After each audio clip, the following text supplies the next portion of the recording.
Hi, this is Hugh Greenwood from the North Melbourne Footy Club, and you're listening to another episode of the Hashtag Kangaroos podcast.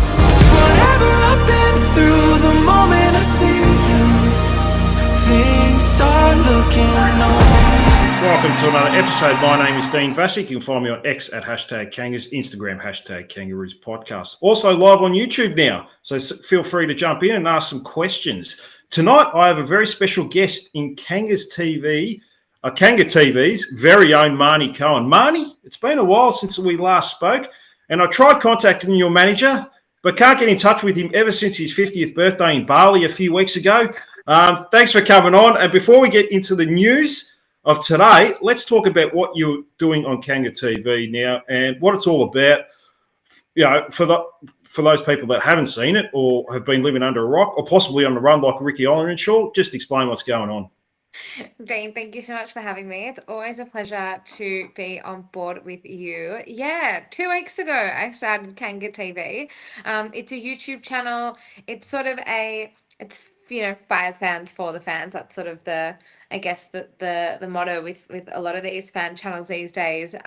I have been in the football North Melbourne arena for over 10 years now. I started out on my own in 2011 with my own blog, and for the past, I'd say probably 7 or 8 years, I have moved away from my own thing and I've moved onto other platforms, and I've been on multiple podcasts, and I've written, columns for different websites and stuff like that. And the timing sort of felt right for me to bring it back to myself and to start something new.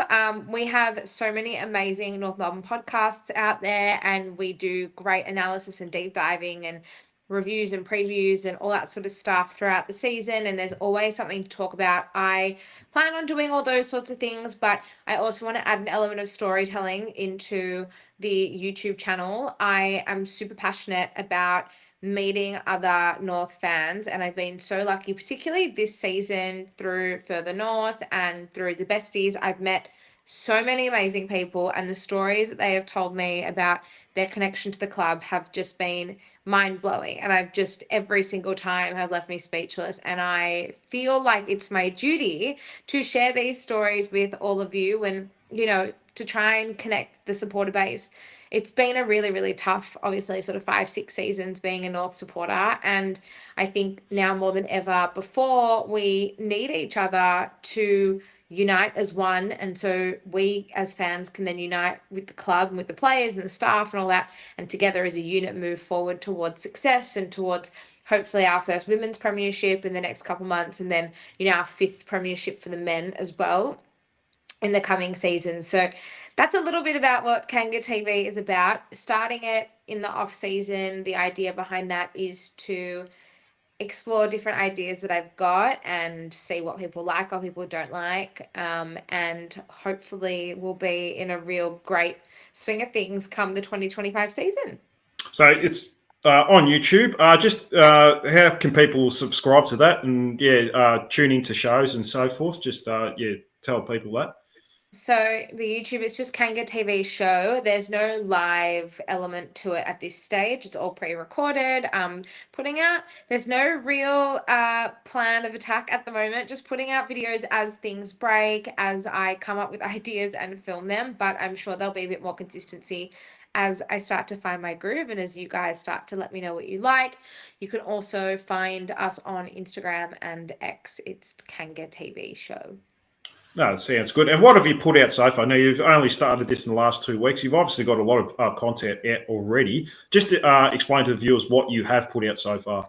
So there's been a mixture of a few different things. There's been obviously breaking news. We had the news of Jaden Stephenson's retirement earlier this week. We had the news of Callum Coleman-Jones having an injury setback with his road to recovery. We had the news about potentially home games in Perth, and there's been a development in that today, which I'm sure we'll talk about as well.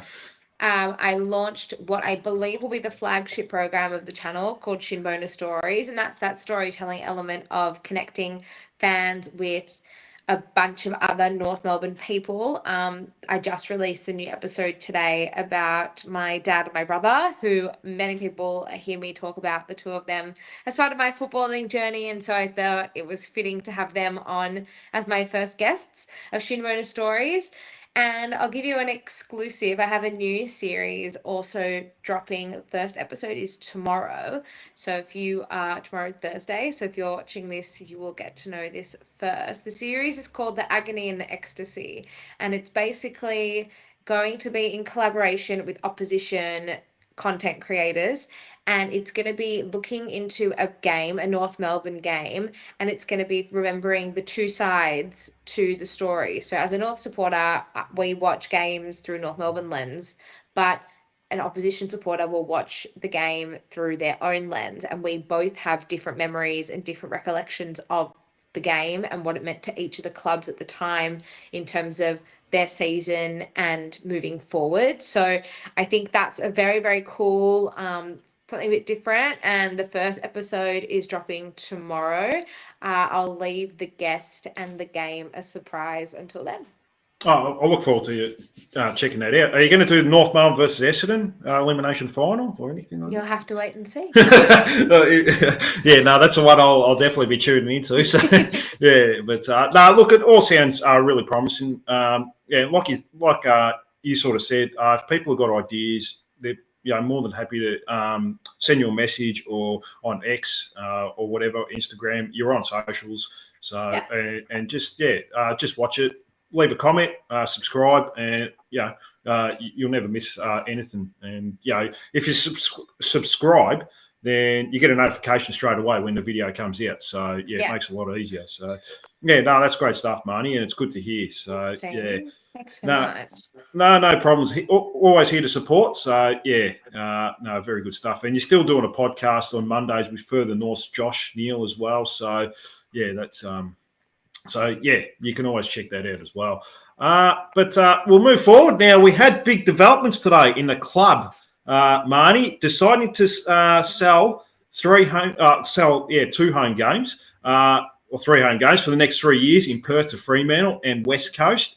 It will be in the middle of the season, stay for 2 weeks. One game will be played at Optus Stadium and the other will be WA's Southwest with Banbury Hands Oval, likely destination at this stage. That's not set in stone, but it sounds like it almost is. This is set to generate the club over $2 million per year. So it's signed for 3 seasons and 6 games. There's still going to be games in Hobart next year as well, maybe 2. I think the most will be 3, to be honest with you, but it sounds like 2. Your thoughts on it all, Marnie? I hate it. We did have a quick chat about this off air. Yeah, we did. When this news initially broke last week, I didn't really have a big issue with it. In my mind, it was we give up 4 home games in Tasmania, we turn them into 2 home games in Perth, and then we bring the other 2 games back to Melbourne. Great. Awesome. As a Melbourne-based North Melbourne supporter, I want as many games in Melbourne as possible. I think that's a reasonable want, I would think, particularly being a Melbourne-based club. The news today that we will likely play games in Tassie next year as well just annoys me. And I hate that so much because I think that we are starting to spread ourselves too thin, and I already have this issue of we don't play that many games in Melbourne. We play like less than half our games in Melbourne every year. We're a Melbourne-based club, which is just insane. And it's no disrespect to Tassie or WA fans. I don't want that to come across that way. But the bottom line is we are a Melbourne-based club. We should be playing most of our games in Melbourne, and it seems like a silly decision to me if the club is financially secure, which that has been the messaging for a very, very long time. We're financially secure. We don't need these deals to, propel us financially. I think if we're looking to stay in Melbourne long term, which I would hope that's the case. I hope there's no plan to move us. We've obviously always connected to relocation rumours anytime something pops up. So for me, it would make sense to play games in Melbourne, then be able to grow in Melbourne, because that's, we had a discussion on Further North earlier in the week. And in my mind, if we are trying to grow our supporter base, then we need to focus on growing it here. If I was a kid and I was just getting into footy, why would I go for a team that plays 11 games in Melbourne when I could go for a Carlton or a Collingwood that plays 16, 17 games in Melbourne a season? Like, it just doesn't make any sense. So on the flip side, if it's financial and if we do need this to help us continue to grow and all that sort of stuff, then just be transparent and say it. Because to me, the messaging, the actions and the words don't marry up at the moment, and there seems to be a bit of confusion from a fan's perspective. So I just really like to know like what's going on here. And if they came out and said, yep, we need this money to help secure the long-term like home in Melbourne and the longevity of the club, fine, do it. As long as you're transparent about it, because right now it just seems a bit murky. Yeah, I mean, the club has got to come out and say something here because, yeah, like you sort of said, we still don't know the full story of it all. We just got a tweet. I just checked that, what's his name, Ron O'Daniel, and he sort of gave us a tweet, in a thread, and that's all we know at the moment. So the club have got to come out in the next couple of days and explain what's going on and what the thinking, what the process is here. I mean, I can only see the financial part of this. I can't see anything else. You're not going to get supporters over there in Branbury or anything like that. You're not going to grow a supporter base over there. But, I would still like to look at regional Victoria here. I think when I had you on last time or a while ago with Troy Makepeace, we talked about possibly looking at somewhere in Melbourne, Bendigo, Ballarat. There's a lot of options, Corowa or whatever. And, yeah, it just seems like we've dismissed that and thought, oh, let's just look at the money side of it, which is good short term, but long term, I don't think this makes much sense, does it, Marnie? It doesn't, and I don't hate the regional Victoria thing, but it's still like if I'm got the option to do anything, it's bring all games back to Melbourne, play more than one game at the MCG a season, play more games at Marvel Stadium, grow a stronger connection with our Victorian and Melbourne-based supporters, which I think, again, should be the priority. It's disappointing. It's really, I am disappointed. I can't give you a full view on it because I don't know where we sit with Tassie. When this news initially broke last week, it was my understanding that we wouldn't be selling any more games outside of Victoria. So that to me seems like we won't play more than 2 games in Tasmania a year, but then we end up playing a game against Hawthorn in Launceston anyway.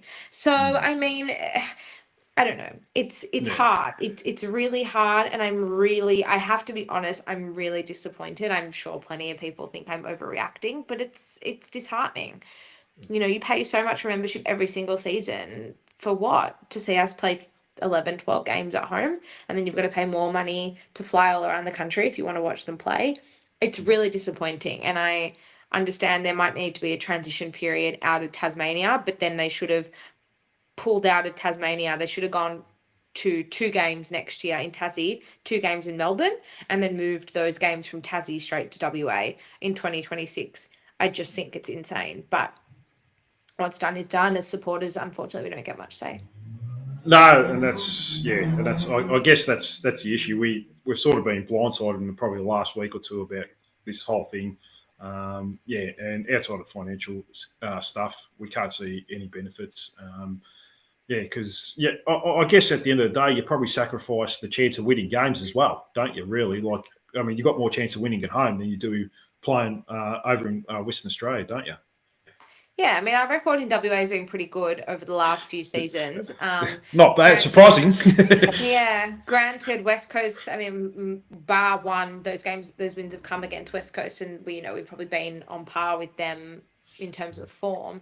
Our initial form in Tassie was incredible when we first went down there. I mean, North were flying, we were playing finals, so, it was a fortress for us down there, and we barely lost a game. But in recent seasons, we've won, 1 game in Tassie or something like that game against the Suns last season. So, again, it's like, why are we doing this? It just, it's purely a financial decision. And like I said, just be open about it. I'll be annoyed if the spin comes out being that this is a great opportunity and, awesome to play in front of our WA fans. I mean, there's never been that messaging before. Yeah. So. Oh, well, they'll try. Obviously, they'll do the whole PR thing and saying, we're trying to grow a supporter base a little bit more in Western Australia because we do have a good supporter base, but we kind of know that's a crock of shit. So, what's done is done, I guess. We're not going to stop, following them or supporting them or anything like that. Oh, God, no. No, it's in our blood. Also, the last couple of days, we've had the retirement of Jaden Stevenson. This was rumoured a few weeks ago, pretty much as soon as the season was finished. 122 games in his career, 54 for Collingwood and 68 for North. Rising Star Award winner in his first year, kicking 38 goals, including 2 in the grand final. Marred by some off-field stuff as well, with a betting suspension in his second year, and obviously the infamous broken hip coming off the dirt bike in the off-season in 2021, I believe it was. How do you see his career, Marnes? And are you a little bit disappointed his call time on it, considering he's only 25? Look, if his heart's not in it, I'm happy that he just called time now. I think it's the right decision to make. I would rather that than him go around another season and we just get mediocre from him. Look, it's probably a wasted talent. I think that's sort of been the general consensus around Steve-O and, reflecting on his career. It's a shame. He definitely had so much potential. But the bottom line is that potential and talent is only going to take you so far. And you've really got to put in the extra work to make something of your AFL career. That 2021 season, he had some incredible games for us.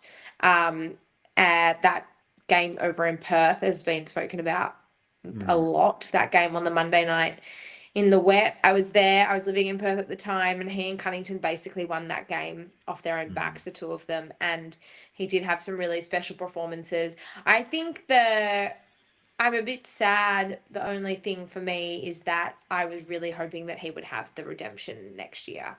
Like, I was really gunning for the Jaden Stevenson redemption story in 2025. He obviously was in and out of the side this season, and even in that win against Richmond in round 21 or round 20 at Marvel, first half awful, like just a really poor game, and then second half it was like a completely different person. It was like a man possessed stepped on the field and just blew everyone away, and was arguably one of the key reasons why we won that game in the end. And that sort of, for me, is what I was hoping we'd get from him next season, is like that redemption story and the rebirth, and it's sort of the underdog story, if that's what you want to call it. So it is disappointing. He also has been a really good person for the young kids off field as well. I spoke to Zane Dersma about it before, and Zane Dersma just raved about Steve-O and what he did for his career and growth personally, and really took him under his wing. So, there are stories like that will probably come out as well in the coming days. So sad for him. Also disappointed we haven't heard from him. It would have been nice for him to come out and say something to the fans. I know we're not owed it, but it would have been nice, considering this has come as a bit of maybe not as a surprise, but it's not something that was necessarily expected. But at the end of the day, if his heart and his head isn't in it, then, I'm glad that he decided to call it. Yeah, I mean, I guess at the end of the day, there's a lot of restrictions in AFL footballs. He probably doesn't like that, to be honest with you. You sort of look at the off-field stuff that he's done, like betting. He probably likes to have a bet every now and then. I'm not saying he's a gambler or anything like. I don't know him personally, but even riding a dirt bike and stuff like that, doing that. He probably just likes to live with his own freedom rather than being restricted, and sometimes that can take its toll. Now, looking back on his career, 2018, when he won an Orange Rising Star Award, kicked 38 goals. To me, he was a different player then. He was a lot quicker. Do you think that hip injury, breaking that hip, slowed him down enough where it probably lost, I don't know, it seems like he wasn't the same player after that? The Norwich Rising Star, Dean. That's 90s stuff. Oh, was it? Oh, I keep saying it. yeah. I thought it was a Norwich Rising Star, but the NAB Rising Star. NAB Rising Star, that's the one. Yeah. No, that's right. I know what you mean. I thought that was very funny. He probably wasn't the same player that he was pre-hip injury. Yeah, I think he just looked like Thanks. he didn't have the yard of pace that he had. Yeah. Like you look at those goals in his first season. Some of them were on the run. They were fantastic goals. You know, he showed a burst of speed. They kept the inside 50 clear for him, and yeah, he was a really classy player. Yeah, Unfortunately, absolutely. yeah, and even in his first year at North, I think he showed a Yeah. lot. Yeah, we've seen that. You talked about that game in Perth, but there's other games as well where he looked quite good, and it looked like he was going to be a handy outside midfielder there for a period. But unfortunately, probably just came up short. And like you sort of said, if his heart's not in it, then he's made the right decision. I mean, it would have been easy for him to go another year, get 500,000, what his contract is. I'm sure he's still going to get paid money, but you know, look, he's probably sacrificed a fair bit. So, yeah, all the best to him in his career outside of football. I know he's done a podcast before, so maybe he's got other intentions and other things and other plans he's got in his life. So, yeah, we'll frees up a list spot for us moving forward. A couple other list spots. Charlie Lazaro and Blake Drury delisted recently. Were you a bit surprised that they weren't kept on? I mean, Charlie Lazaro seemed to show a bit in the off-season and was in the team early in the year, then fell out of favour. Blake Drury, I think when we got Costanti coming in the last minute, that probably it diminished his chances of staying on the list. What do you think about those boys getting delisted anyway?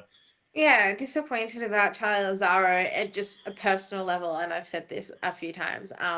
He's just one of the nicest North people I've ever met. Always had a smile on his face, always had so much time for a chat, and just such a great guy. Would I have kept him for depth? Yes, but also I understand these are the tough calls that you need to make to move forward and to improve as a club. So neither of them really came as a surprise. I guess the one issue for Charlie Lazaro is that he is probably a little bit one-dimensional, and I say this with the greatest of respect.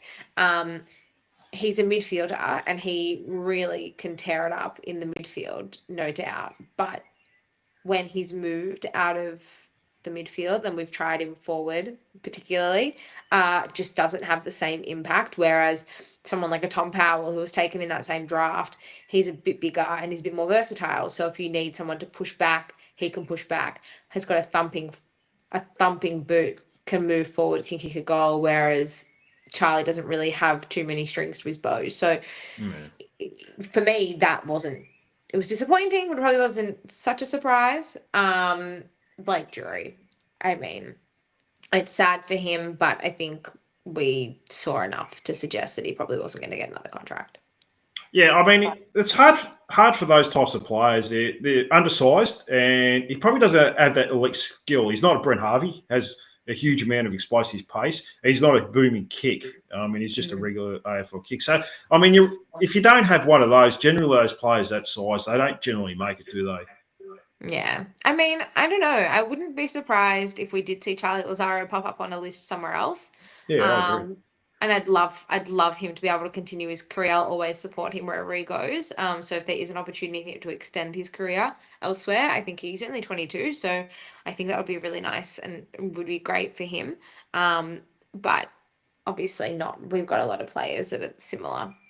Yeah, well, getting Luke Parker in as well. That's that's a midfielder forward. So he's probably just going to be sitting back in the reserves and exactly. Next year. I mean, like you said, he'd be a handy depth player, but if you don't get any injuries, he's never going to get game either. So you're just clogging up a lease spot for a young guy. Cooper Harvey signed on for another year. He was the other one that was left in limbo during the trade period. Happy to keep him on for another year. Yeah, I guess it makes sense now, given the news of Jaden Stevenson retiring. No issue keeping him on. I wasn't sure that we would, but obviously, it makes sense now. Didn't play a game last season, like 2024, so it'd be good to hopefully see him show something and break into the side. That small, forward, I mean, it's not really that small, but that small forward role is still very much wide open. We don't really have any player that's been able to lock that one away. So I'm looking forward to seeing if he actually can take it seriously and take that step up and take some ownership, because you'd think that this is probably his last chance to do so. Yeah, it was interesting. I don't know if you got the email from the club explaining why they re-signed you for another year. They sort of said, he's been restricted through injury. it was a long email so, for a player that they just re-signed for another year. So, yeah, I mean, I guess having that last name might help him a little bit too and just getting over the line. But, yeah, I find it's going to be tough for him, Marnie. I don't know if you agree with this, but we do have a lot of those players that are half forwards and forward pockets. I think you already mentioned that we've got a list built pretty much of half forwards and forward pocket players. Yeah. Yeah, so it's going to be tough, but hopefully that motivates him. I mean, and that's the thing that made Boomer. I mean, Boomer was an incredibly skilled, talented player. So, I'm not taking anything away from that, but it was actually his preparation and his discipline and his work ethic that made him the player that he was. Like, there's no way known that if he didn't have that discipline and he didn't have that drive and motivation, I don't know if he would have played over 400 games. Do you know what I mean? I think it's I think that's really got to be looked at for sure. And sort of, if Coop wants to be anything like his dad, he's got to take some of that on board too. What do you think he's lacking at the moment as far as what you're seeing on a football field? Is there anything you think that he's lacking? Because he is a highly skilled player. Yeah, but there's definitely. obviously something missing there that he's probably opportunity is probably the big one. I mean, he hasn't really been given. He's only played 3 games, I think. He hasn't really been given a proper run at it. I think about someone like, Robert Hansen Jr. or even Phoenix Spicer last season, Jack Marnie, a lot of these guys. Sorry, as soon as you mentioned Jack Marnie, I couldn't help but laugh. But a lot of these guys, before they were delisted, were given a good chunk, like a good 6 to 8 week period where they just played. Even Drew played 6 games this season. They were kind of just given an opportunity to play and make of it what you want. I think that probably helped Robert Hansen Jr. at the back half of this season.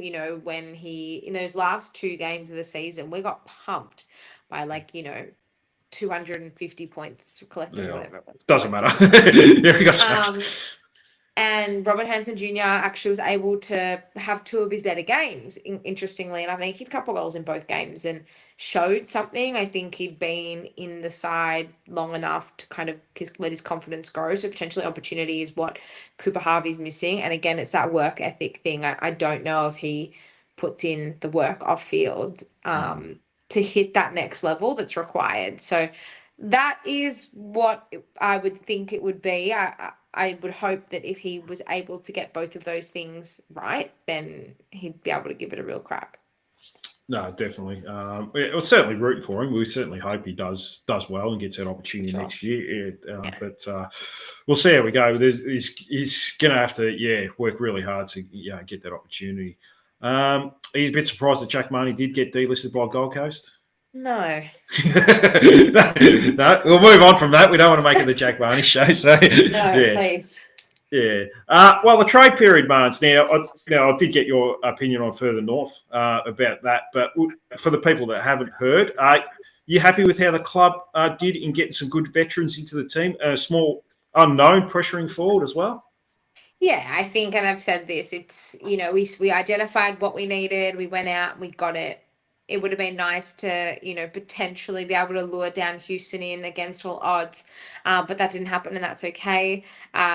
There was no real surprises, good or bad, which was nice. I think the other thing that I've spoken about is I think it's important to touch on the fact that we didn't lose any key players. No one actually said, I want to leave, which I think is a massive, massive thing considering last season we lost Ben Mackay and Todd Goldstein, 2 of our most important players. Goldstein in particular, just an incredible servant of the club. So to 12 months later have all of our potential trade bait or players that could potentially walk away or re-signed throughout the season was excellent. And I think that is equally as important as bringing in these experienced guys. I also think that it's the first time in a long time there's some serious competition for spots now in the side. There's a handful of players who are really going to have to work hard to find their way back into this team, and hopefully that allows our bottom 6 to 8 players to lift, because I think that's one of our biggest weaknesses at the moment, is that we've got a handful of superstars and we've got a handful of workhorses, and then there's a bunch of guys who just do whatever they want. So respectfully. So it'd be nice to have that pressure, and hopefully it will drive standards across the board. Yeah, I mean, we've got about 800 games worth of experience, and this is quality footballers, ex-All-Australians. Jack Darling's definitely on the back end of his career, but can add a little bit of value. He's talked about that he's a chance to kick 40, 50 goals. I like the confidence and the optimism there. Caleb Daniel, for whatever reason, fell out of favour this year. Even he was a bit bemused by that. And Luke Parker is still, I think, a very good footballer and can add value. I mean, 800 games experience, I sort of said that this should add 3 or 4 wins in itself to next year. Would you agree with that, or do you still? Definitely. Yeah, you're happy with that? Yeah, I'd agree with you. There's definitely, I think we all can think about 3 games this season. It's the Collingwood, the Melbourne, and the second West Coast game.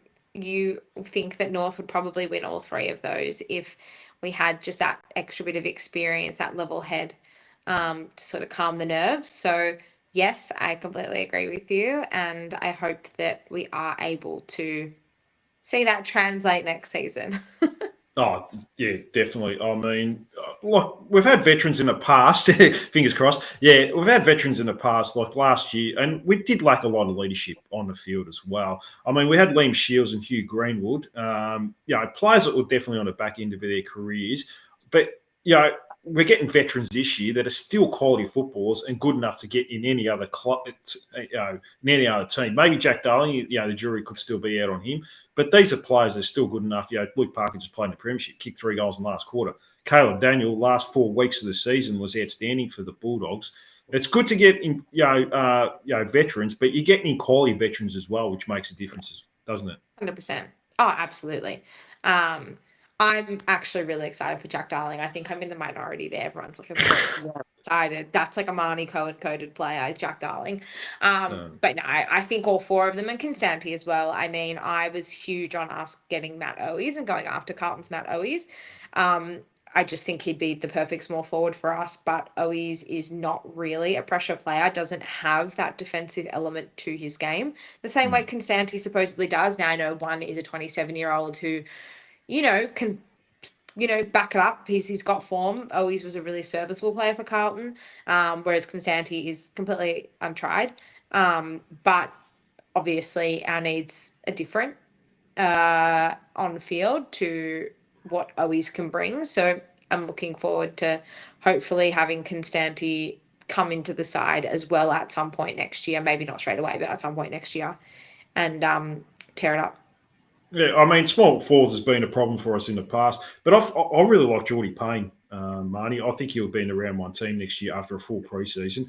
I think that makes a big difference. He came in halfway through the course of the year, but he is a small pressuring forward. I think he's ahead of Costanti next year, but nothing wrong with getting, we've got Hanson, Costanti, Geordie Payne now. I mean, Paul Curtis as well. You can class him as a small forward in the Lindsay Thomas mould. I mean, there's options there because a forward half game has been a big problem for us as well, hasn't it?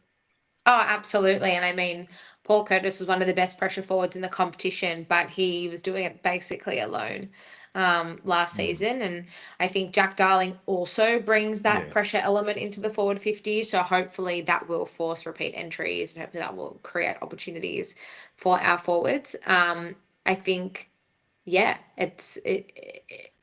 be a very interesting forward line next year, and I'm looking forward to seeing what we end up doing and who ends up securing that spot. Brayden George also spent some time up forward before he got injured during the season as well, so he could be another one because I'm desperate to see him play too. So I guess I'll wait and see. It'll be about middle of next year before he's probably back to the playing games, I guess, because he did about the middle of the year, and it's a 12-month injury, isn't it? So but a lot of talent there. So we'll hopefully he can come through, and we've got Callum Coleman-Jones can I mean, despite what people might say, you can't just write off a big tall bloke that's shown a bit in the past as well. So I mean, he'll be back halfway through the year. So there's definitely options there. And Jack Darling was a leading inside 50 tackler for the West Coast this year, so he definitely does have that element.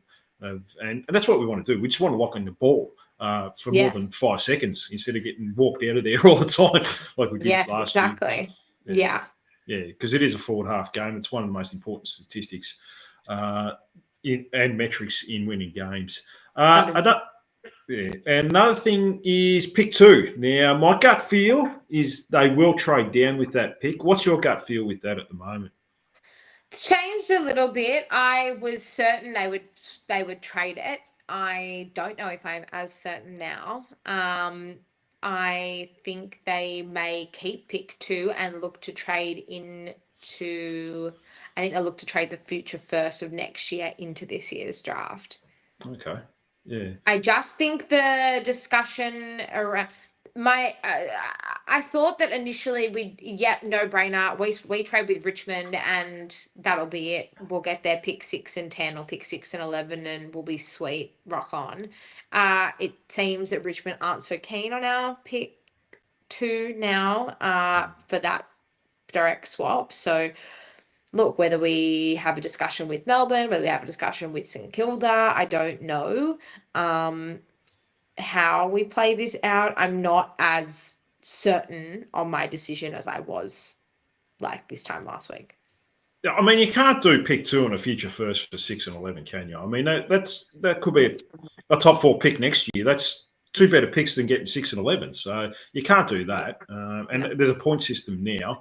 So, yeah, I mean, it might be a case of 6 and 19 or something, and maybe a future third or something like that. So, but, I mean, like, obviously we've got another list spot now with Jaden Stevenson. I think we've got 5 list spots at the moment to fill. So we've only got 2 picks. And one of them will probably be used on River Stevens, they did talk about. So, or either he gets rookied. I mean, you'd have to think that, like you said, if no one going to give us a good offer for pick 2, then maybe your future first for pick 5 or something like that. So potentially, the other rumor I have seen is that there is a guy from the Bulldogs. His name's Charlie. I don't know what his surname is, but there's a chance that we'll pick him up as a delisted free agent ahead of the draft period. I saw that rumor floating around a couple days ago. Now, I don't know what his surname is, so that's really his name. I can tell his name's Charlie. He's a small forward from the Western Bulldogs. Apologies for not knowing his surname, but that is the other rumor that's floating around town at the moment. So potentially look at bringing. We were linked to him in the trade period loosely, and I think he'd be a really good fit for us. There's been a lot of really good talk around him.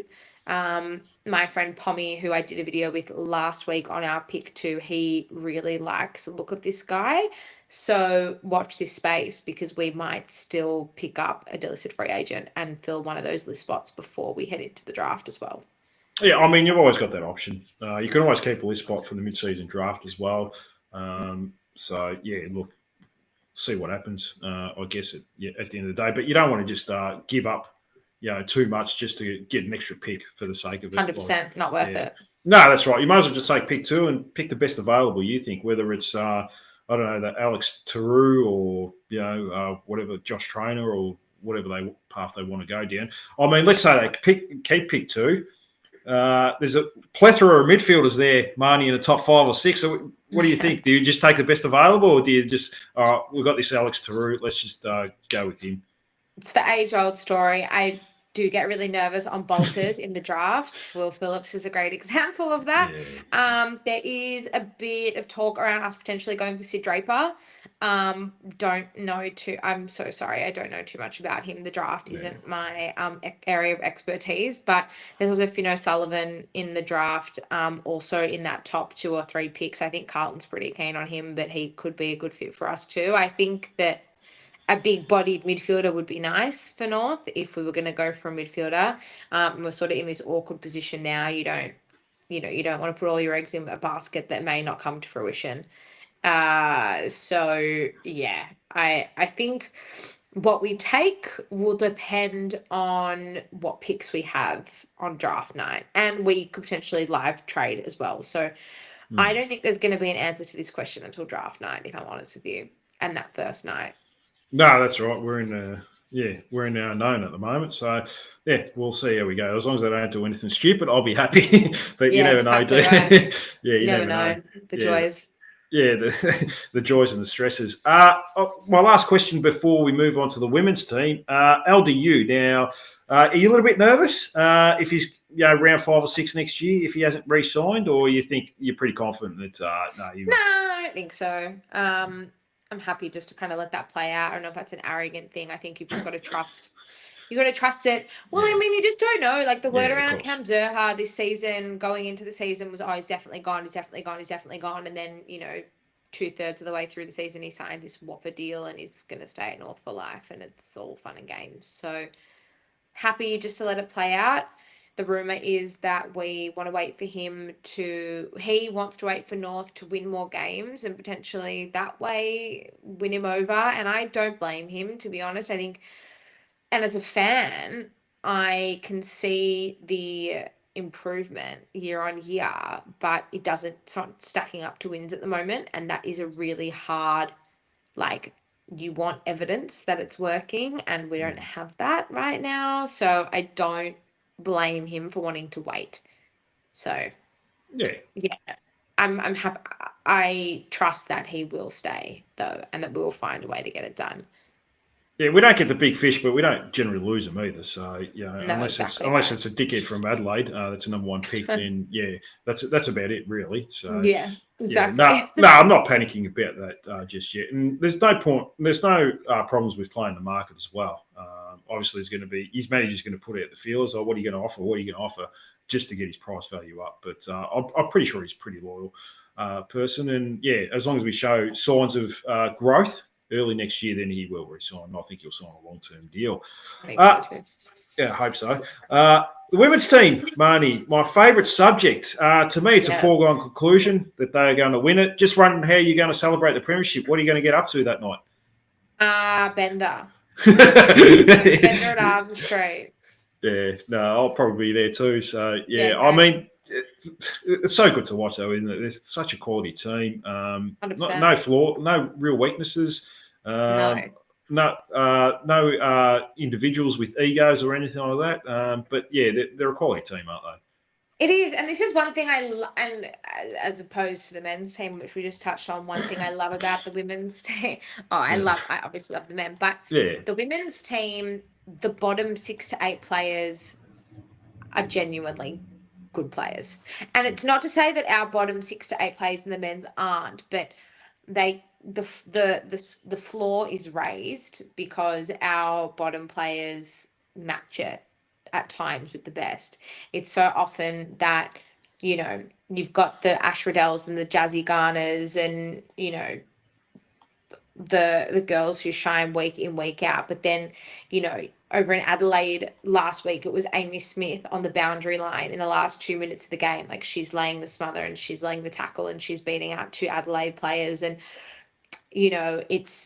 it's not just the stars, it's also the workhorses and the cogs in the wheel that are equally rising up to the challenge and rising up to the occasion. So I think that we are in the best position we've ever been to really challenge for the flag. I think Hawthorn is probably our biggest threat at this stage. Yes, Brisbane's good, and yes, Adelaide's good, and the D's are good too, but we've put all of them to the sword at some point this season. So I'm excited. I'm really excited. I'll be there on Saturday afternoon at Arden Street. I think it'll be a really, really great atmosphere, great vibe for a Saturday twilight game at home to finish off the season. And then we look forward to finals, which, I can't wait. Oh, I might see you there on Saturday because I'm planning on going. So it should be a good afternoon to top off top spot. Undefeated all year, and they've had a tough draw too, Marnie. They've had to go to Adelaide, they've had to go to Brisbane in hot conditions. They've had some terrible conditions in rain this year. I mean, it's a phenomenal effort, isn't it? Considering they always seem to get the toughest draw for whatever reason. What do you think about the women's game at the moment? It's a bit disappointing. It's only 11 rounds. A VFLW play more rounds than they do. It doesn't look like AFL put much time into it, do they? Or even care about it? No, and I think the commentary around, the midweek games being popular or the 5 o'clock starts, I mean, that's rubbish. Like, there's no way known that a Wednesday at 5 o'clock is a popular time slot. Even a Wednesday at 7:30 can't be a popular time slot to grow the game. The league, I think they're invested in it, but they're not invested enough in its growth.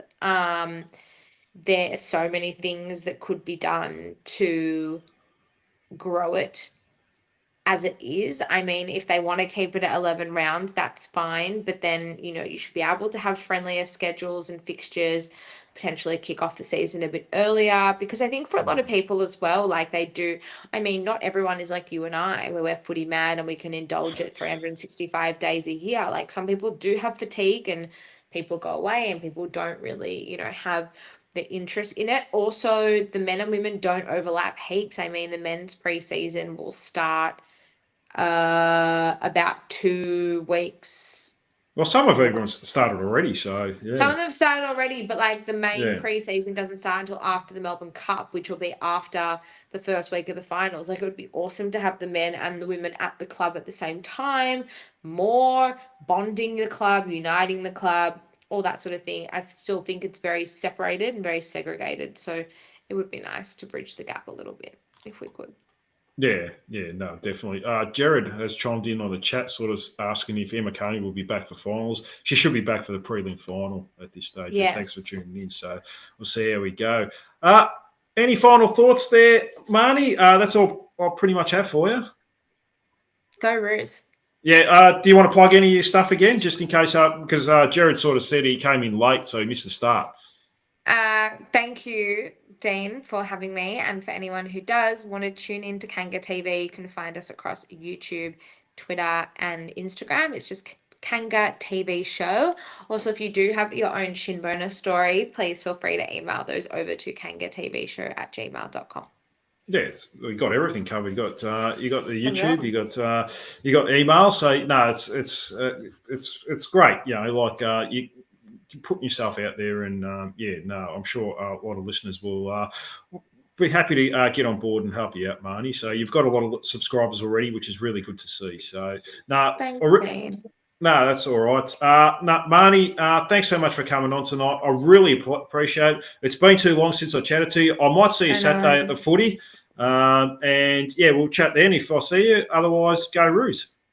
Go Roos. Thanks, Dean. So great to see you. No, likewise, Marnie. And thank you to all you local listeners as well for tuning in to YouTube today. Like and subscribe. Follow Marnie's work at Kanga TV Show. Leave comments. Push that notification bell. I'll probably be back later this week. Not sure what I'm doing, but I'll get to a podcast at some point. Probably just review the women's win again. Until then, bye for now and go Roos. Thanks, Marnie. That was good fun. So it's been a while, hasn't it? So.